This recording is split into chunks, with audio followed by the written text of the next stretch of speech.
नमामि शमीशाननिर्वाणरूपं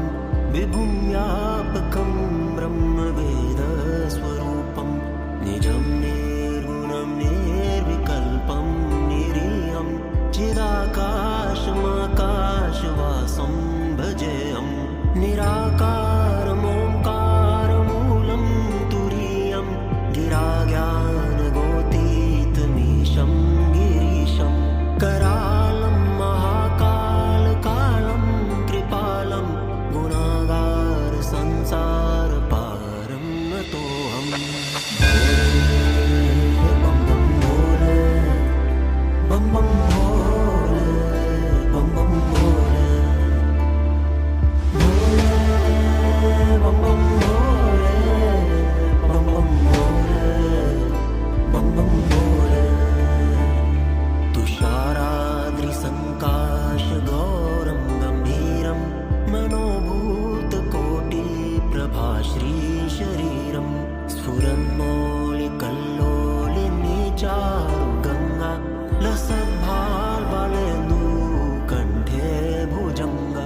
चलत्कुण्डलं भ्रूसुनेत्रं विशालं प्रसन्नाननं नीलकण्ठं दयालं मृगाधीशचरमाम्बरं मुण्डमालं प्रियं शङ्करं सर्वनाथं भजामि बम बम भोले बम बम भोले बम बम भोले भोले बम बम भोले बम बम भोले बम बम भोले प्रचण्डं प्रकृष्टं प्रगल्भं परेशम् अखण्डं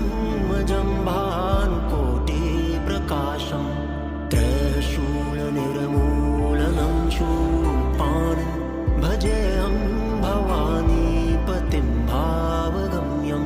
कलातीतकल्याणकल्पान्तकारी सदा सज्जनानन्ददाता पुरारी चिदानन्दसन्दोहमोहापहारी प्रसीद प्रसीद प्रभो मन्मथारी बम बम भोले बम बम भोले बम बम भोले भोले बम बम भोले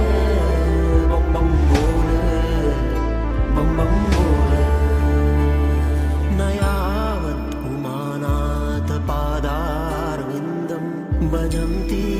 लोके परे वा नराणां न तावत् सुखं शान्ति सन्तापनाशं प्रसीद प्रभो सर्वभूतादिवासं न जानामि योगं जपं नैव पूजां नतोऽहं सदा सर्वदा देवतोभ्यं जराजन्मदुःखोगतातप्यमानं प्रभो पाहि आपन्नमामीश शम्भो बम बम भोले बम बम भोले